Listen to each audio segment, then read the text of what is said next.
Selamat datang kembali di Investor Daily Roundtable kali ini, spesial dalam rangka Investor Day 2026. Acara ini digelar untuk membahas dan menjaring ide-ide brilian demi kepentingan bangsa dan negara. Bersama narasumber istimewa, kita akan membahas isu-isu strategis seputar perekonomian Indonesia. Diskusi ini akan ditayangkan dan diberitakan di 401 media di bawah grup media B-Universe dan This Way. Hari ini tema diskusi kita adalah mendanai masa depan, strategi fiskal mandiri menuju Jakarta, kota global. Telah hadir bersama kita Gubernur DKI Jakarta Bapak Pramono Anung.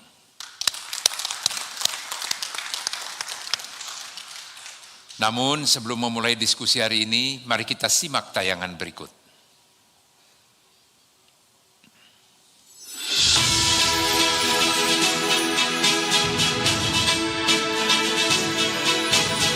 ...499 tahun, Jakarta berbenah.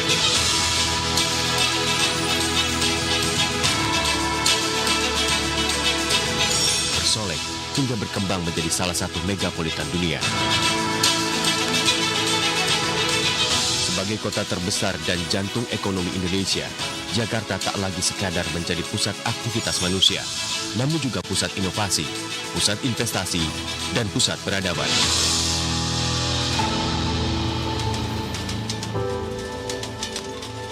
Sebuah kota yang menjadi rumah bagi lebih dari 10 juta jiwa.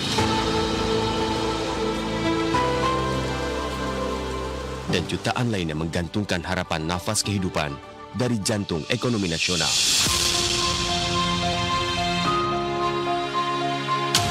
Jakarta adalah ruang perjumpaan berbagai budaya, gagasan dan harapan. Di tengah ketidakpastian ekonomi global, tekanan geopolitik, dan perubahan landscape investasi dunia, Jakarta menunjukkan daya tahannya. Ekonomi terus tumbuh, inflasi tetap terjaga, investasi mengalir, dan lapangan kerja tercipta. Kota yang maju adalah kota yang menghadirkan kualitas hidup, kota yang memberi ruang bagi warganya untuk belajar, bekerja, berkreasi, berinteraksi dan menikmati kehidupan yang lebih baik. Karena itulah transformasi Jakarta hari ini tidak hanya berbicara tentang pembangunan fisik, namun juga pembangunan manusia. Tentang pendidikan yang semakin terbuka, transportasi publik yang semakin terintegrasi, permukiman yang semakin layak, ruang publik yang semakin hidup, serta lingkungan yang semakin berkelanjutan. Dari koridor-koridor baru transportasi yang menghubungkan Jakarta dengan kota-kota penyangga. Dari ruang-ruang komunal yang kembali menjadi milik warga. Dari langkah-langkah pengelolaan lingkungan yang lebih modern. Hingga upaya memperkuat iklim investasi dan daya saing global. Jakarta sedang menata diri menuju fase baru, menjadi kota yang lebih inklusif, lebih terhubung, lebih produktif, dan lebih manusiawi. Namun perjalanan menuju kota global tidak pernah sederhana. Setiap transformasi membutuhkan sumber daya, setiap terobosan membutuhkan dukungan pembiayaan mumpuni. Mendanai masa depan menuju kota global butuh strategi pembiayaan kreatif, di tengah ruang fiskal dan sumber konvensional yang terbatas.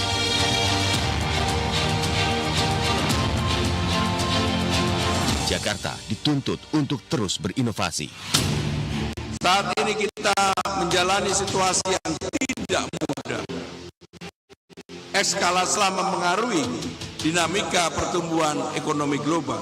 Realisasi investasi mencapai 270 triliun pada triwulan pertama tahun 2026 ini. Bukan hanya dalam membangun infrastruktur, tetapi juga dalam membangun kemandirian pembiayaan, mengoptimalkan potensi pendapatan daerah, mendorong kinerja badan usaha milik daerah, serta membuka akses pendanaan yang lebih modern.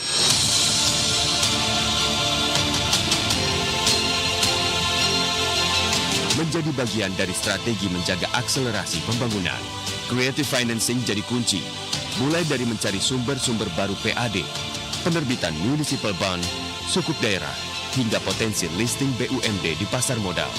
Sebab kota masa depan tidak hanya dibangun dengan visi, tetapi juga dengan kemampuan menerjemahkan visi menjadi realiti. Karena membangun megapolitan bukanlah pekerjaan satu institusi, melainkan kerja bersama.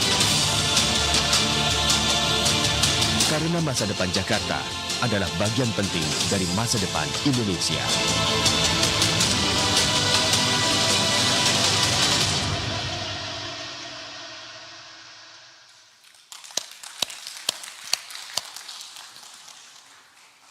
Pak Gubernur, Ibu Bapak dan Saudara sekalian, ini saya agak sulit untuk melepaskan diri dari pengetahuan saya mengenai beliau, Gubernur DKI ini. Karena perjalanan sejarah, sejak kami sebelumnya masih sama-sama pengusaha, belum terlibat di dalam lembaga legislatif, apalagi di eksekutif. Tapi satu hal yang pasti, beliau tidak berubah. Sejak sesama pengusaha, beliau tetap seperti ini dan menyamakan semua, tidak ada perbedaan. Kami sama-sama di DPR dan beliau menjadi wakil ketua DPR juga tetap bisa dihubungi dan selalu merespons. Di kabinet beliau ketua kelas, saya tentu murid biasa, beliau juga sama. Sampai kemudian beliau tetap di kabinet, saya kembali ke swasta, beliau mudah juga dihubungi. Itu sulit sekali menemukan sosok seperti itu. Dan beliau tidak ada beban. Target, itulah. Target sebagai pejabat, target sebagai pengusaha pada waktu lalu, itulah yang dituju. Dan bukan saya saja yang tentu ingin mendengar, dan kita semua ingin mendengar.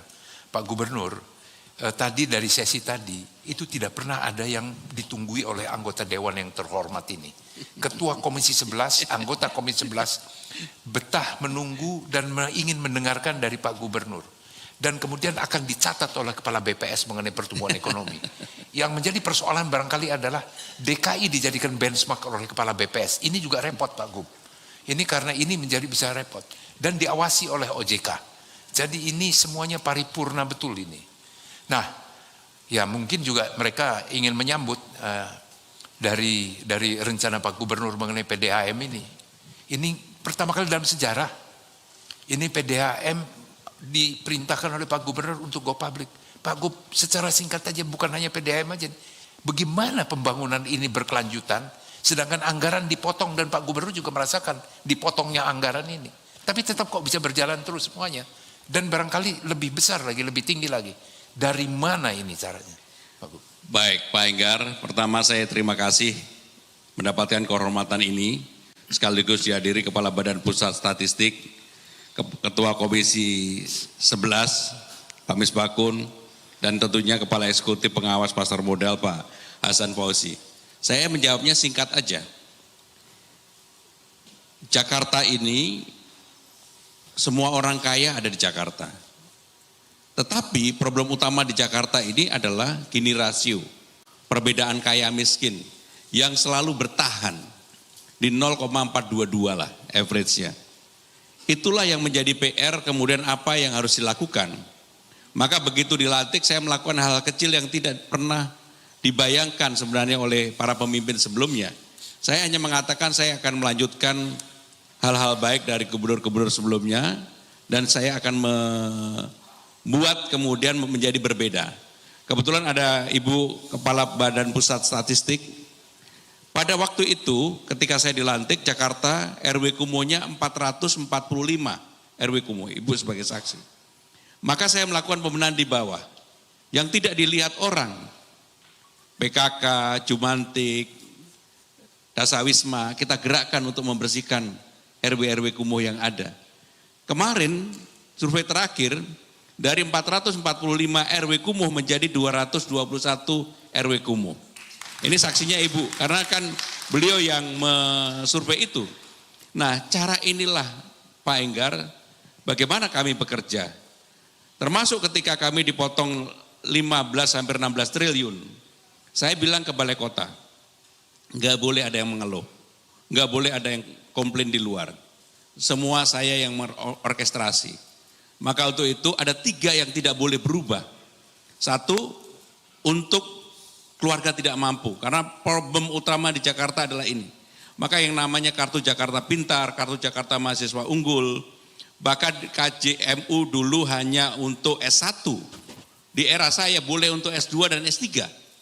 Bahkan kemarin saya sudah mencanangkan untuk LPDP Jakarta.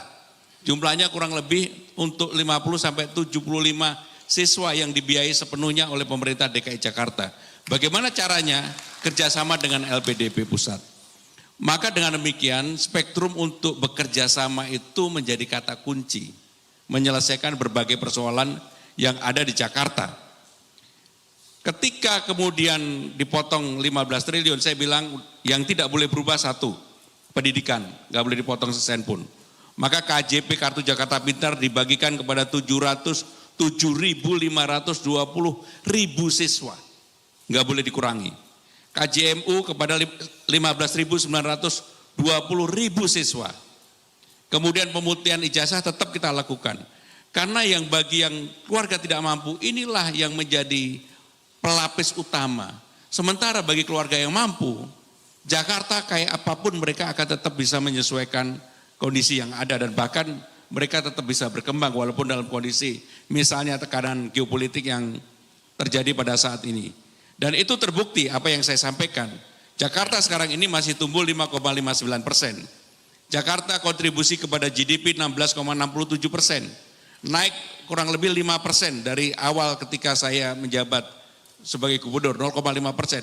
Kenapa bisa naik? Karena itu tadi, kalau di daerah lain ada misalnya menaikkan pajak, kami ketika orang banyak mencari pajak, malah kami memberikan insentif pajak. Contohnya ketika Lebaran, Tahun Baru, dan bahkan kemarin ketika Jakarta ulang tahun, saya membebaskan selama 3 hari transportasi. Apa yang terjadi? Semua tempat yang kita ringankan atau kita gratiskan, semuanya memecahkan rekor. Ragunan kemarin memecahkan rekor pada hari Minggu tanggal 28, pengunjungnya 135.500. Belum pernah terjadi. Selama ini hanya sekitar 110. Kemudian di Ancol, itu juga memecahkan rekor. Yang saya bahagia Pak Enggar, orang datang ke Jakarta memecahkan rekor itu mana? Ke museum. Yang selama ini tidak pernah didatangin. Masing-masing museum ada yang 30.000 orang datang. Museum bisa didatangi 30.000 dalam 1 hari kan luar biasa. Jadi ini menunjukkan bahwa Jakarta kalau dikelola dengan baik, semua yang belum terkoneksi kita hubungkan, yang jauh kita dekatkan, persoalan-persoalan yang dulu tidak selesai kita selesaikan. Contohnya lah, seperti Rasuna Said, alhamdulillah sekarang sudah selesai. Orang mengatakan setiap duta besar ketemu sama saya, terima kasih Rasuna Said sudah selesai. Karena di sana hampir semuanya adalah kantor-kantor duta besar. Termasuk kemudian JIS dengan Ancol. Sudah sekarang ini kita hubungkan. Bahkan di bawah JIS sudah ada KRL. Sehingga kalau ada pertandingan, ada konser dan sebagainya, orang tidak perlu lagi parkir mobilnya di JIS, parkir mobilnya di Ancol. Karena di Ancol itu mau parkir mobil 10.000 pun bisa. Sehingga dengan demikian hanya perlu jalan kaki kurang lebih 300 meter sudah sampai dengan di JIS. Nah, cara-cara inilah saya ingin menyelesaikan Jakarta, tetapi tentunya kalau ditanya apa sih yang saya inginkan, orang merasa menjadi lebih aman, lebih nyaman, lebih merasa memiliki. Itulah yang menjadi bagian utama. Maka untuk tahun depan pun saya sudah berpikir apa yang akan saya berikan untuk 5 abad Jakarta. Sederhana aja. 5 hari berturut-turut, pas tanggal Jakarta ulang tahun, semua hal yang berkaitan dengan transportasi di Jakarta kita gratiskan. Termasuk kemudian Ragunan, Monas, Ancol, museum-museum yang ada, gor-gor yang ada, kita gratiskan. Dan itulah yang membuat orang makin banyak datang di Jakarta. Sekarang ini kalau saya ketemu sama pengusaha hotel, perbelanjaan, pasti terima kasih. Karena apa? Penuh semua. Bahkan yang namanya Jakarta International Marathon pun, yang dulu tidak pernah, karena Pak Misbakun ini kan pelari, yang dulu tidak pernah seperti ini, karena kita rapikan, kita tutup, dan kemudian kita berikan kesempatan hotel juga untuk menikmati. Semua kemarin Jakarta International Marathon multiplier efeknya lebih dari 255 miliar rupiah. Lebih dari. Sehingga dengan demikian inilah cara-cara yang kami lakukan untuk membuat Jakarta menjadi semakin menarik. Tetapi Pak Enggar, dengan dipotong 15 tentunya ada tekanan kepada fiskalnya Jakarta. Bagaimana terhadap hal ini? Saya sekarang ini, tahun ini pertama kali menerbitkan dan mungkin baru pertama kali ada di Republik ini yang namanya obligasi daerah. Obligasi Jakarta kita terbitkan 3,5 triliun rupiah dan saya yakin peminatnya pasti banyak sekali. Karena apa? Karena kita semua akan menjual dengan senyum. Ini agak kaget-kaget obligasi daerah Pak Hasan yang barangkali belum pernah ada dan belum pernah terfikir bahwa itu bisa laku. PDAM tadi saya sebut, PDAM siapa yang mikir? Dan kebetulan kami berdua mempunyai latar belakang yang sama di politik. Itu adalah di Rut PDAM dulu ketua tim sukses. Karena ketua tim sukses dengan segala konsekuensi dan tanggung jawabnya sebagai ketua tim sukses. Tapi di DKI ini perusahaan yang untungnya berapa Pak Gubernur untungnya? Di atas 1 triliun. Di atas 1 triliun. Jadi para investor jangan lupa ditunggu ini. PDAM begitu melantai di bursa. Silahkan berebut dan itu pasti dijamin. Ini kita jadi promosi dulu Pak Gubernur. Pokoknya kalau di Jakarta saya sudah sampaikan BUMD-nya, beberapa BUMD nggak boleh sama sekali disentuh oleh siapapun dan itu harus profesional. Termasuk rekrutmen, bahkan kalau Pak Misbakun tanya sama saya, komisaris utama Bank Jakarta siapa? Saya mohon maaf, saya nggak kenal. Demi Allah saya nggak kenal. Karena bagi saya nggak penting, yang penting dia kerja baik, kerja profesional, memberikan kontribusi bagi perusahaan, itulah yang saya lakukan. Termasuk di beberapa BUMD saya tentunya kalau yang besar-besar di urutnya saya kenal. Tapi inilah yang kami lakukan untuk membangun Jakarta supaya Jakarta menjadi betul-betul terkelola secara profesional. Dan satu hal lagi yang menarik adalah semula kita mau mengundang Pak Gubernur ini Investor Daily Roundtable di Blok M. Kenapa Blok M? Ini menjadi sesuatu yang fenomenal, nggak pernah berpikir. Itu sudah masa lalu Blok M. Tetapi Pak Gubernur melepaskan diri, tidak ada ego kedaerahan. Orang Bekasi, orang Depok, orang Tangerang berwisata ke Blok M. Sehingga itu menjadi tujuan wisata yang UMKM berterima kasih sekali dan kehidupan ekonomi berputar di situ.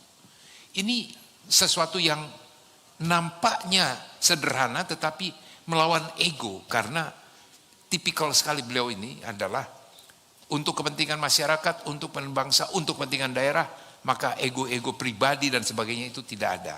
Dan itu luar biasa dan ini ya yang pasti tapi ada risikonya Pak Gubernur. Kami yang bolak-balik ke Blok M ya agak macet sedikit Pak Gub.